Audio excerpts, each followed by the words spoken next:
What's up guys, Sam Adams here, and tonight I wanted to talk to you a little bit about Netflix and how I've been thinking about it recently, and I think I've determined that it has an underlying value that goes really underappreciated when it comes to today's society and the audience that uses Netflix. So, if you're not aware, Netflix is this video streaming service where for a low monthly rate, you can watch new TV shows and older TV shows as well as original TV shows and movies online and on multiple devices. And it's a really great service. If you've never tried it, I would recommend heading over to Netflix.com and checking out a free trial of it. But recently they've added stuff to their catalog. Specifically, they added Friends. And if you aren't aware of what Friends is about, it's this group of guys that hangs out in a coffee shop, and they're really great friends, and they have just a whole bunch of quirky incidents and life happenings, and it just follows the lives of these people, and it's a great show, and it absolutely swept America in the late 90s to early 2000s, and it became one of the most beloved TV shows of all time. And I recently started watching this. And at the time that this came out in 1997 or 98, I think it came out in 98, I was in diapers. That's just the point that I wanted to make. Whenever this first swept the nation and became a craze, I didn't even know what was going on. I was watching Barney.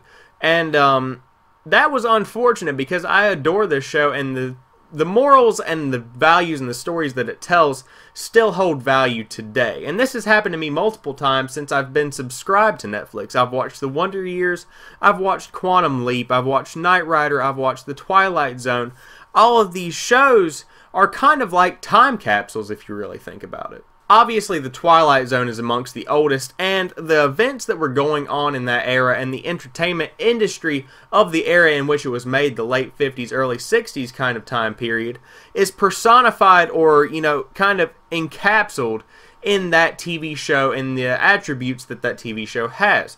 In the same way, the early to late 90s, Quantum Leap was being produced with Scott Bakula, an absolutely amazing TV show, probably my favorite of all time, and you can definitely see where the entertainment industry was going, what was really going. Special effects were just coming into use, or, standard use in the television industry.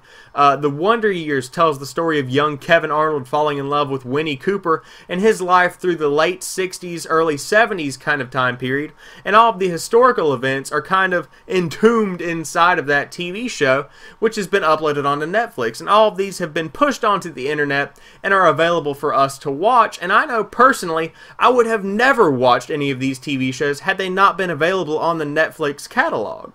And although a lot of people are going to say, well, that's okay, it's not that great of a TV show, the actor was never that great, what it really is a way to experience previous cultures that I would never be able to get the first-hand experience of.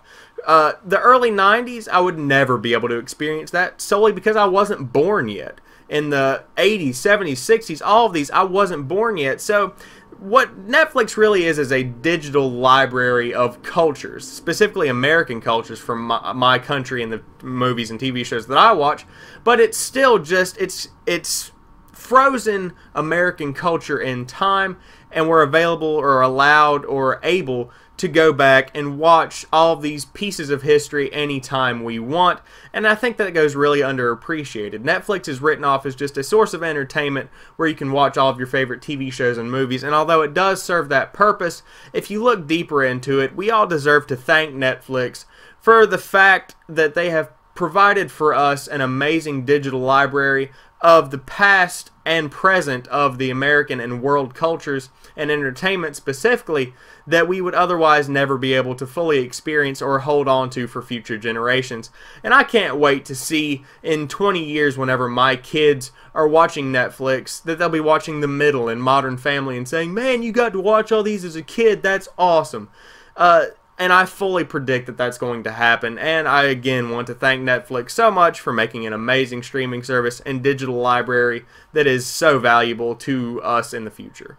So I hope you guys have enjoyed this video. I know it's not exactly something I do, but I do upload normal videos on Monday, Wednesday, Friday, and Saturday having to do with gaming and game news and stuff like that, technology in general. So if you like my personality, if you like the way I talk, if you want to just head over to my channel and check out some of my other content, I work really hard to produce it on those specific days of the week as well as some in between. And if you enjoyed this video, again, drop it a like and share it with your friends and comment what you think about Netflix. What's your favorite show on Netflix? What are you watching right now? How long have you been a subscriber? Just whatever you want to talk about having to do with Netflix. Leave it in the comments below, and I want to thank each and every one of you for watching this video, and I will talk to you soon. I'm gonna go watch some Friends. Peace.